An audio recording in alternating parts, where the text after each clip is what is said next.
cross-section of Rwandans feel that President Uhuru Kenyatta's achievements in fostering better relations between Kenya and Rwanda have been largely driven by circumstances rather than personal initiative.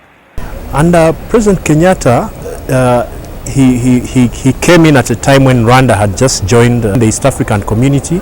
So as a president, he doesn't have options. He has to find out, how Kenyans are doing outside the Kenyan borders, as well as pushing for their interests. So it is more circumstantial. He's a good president, and this is seen through his positive attitude in his collaboration with the other two presidents, Museveni and President Kagame. They have achieved together a lot of good things for the three countries. On the onset, I would say that the relationship between Rwanda and Kenya are very deep and very cordial.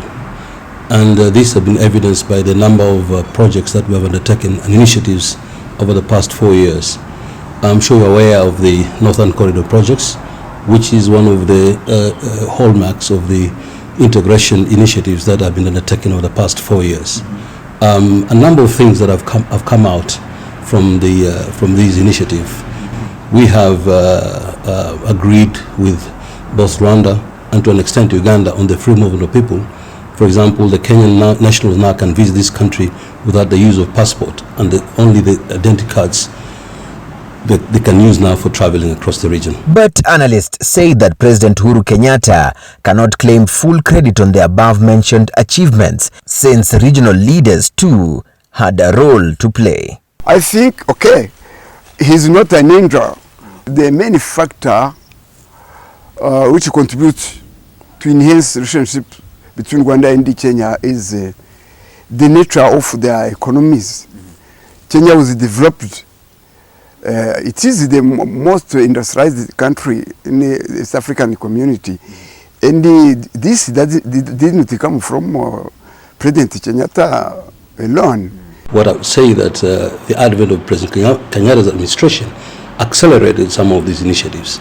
We had free movement of people, yes, within the Eastern region, but specifically the issue of, for example, the use of identity cards came about when President Kenyatta came into office.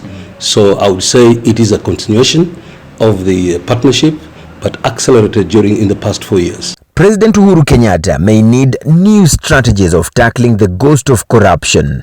Anti-corruption watchdog Transparency International in its 2016 Corruption Perception Index ranked Kenya at position 145th out of 176 least corrupt countries in the world. Corruption scandals just in 5 years, they're quite heavy. That he has not done quite well on the bit of corruption. As for fighting against corruption, sometimes also we have to concede that it is not easy. Kenya is a multi-tribal country. It is harder to put Kenyans together than doing it for Rwandans. So, what legacy will President Uhuru Kenyatta leave in the period he has served as president as far as foreign policy for the region is concerned? One of our key cornerstones of our foreign policy is about Africa and African trade. And this has been proved by some of the actions that were put into place. I would mention a number of things. For example, we now have single tourist visa. We have joint tourist marketing board. We open an office, a liaison office, KPA liaison office here, to facilitate for the traders between our two countries. Right, there seems to be a lacking of President Uhuru Kenyatta's style of leadership. Most Rwandans here say that he's laid back, he's cool, except for a few outbursts of reason. But whether President Uhuru Kenyatta wins another term in office come August 8th during the election or not, one thing is for sure: back here in Rwanda, the business community and most Rwandans here are wishing for more business opportunities back in Kenya. For KTN News in Kigali, Rwanda, I'm Eugene Anangwe reporting.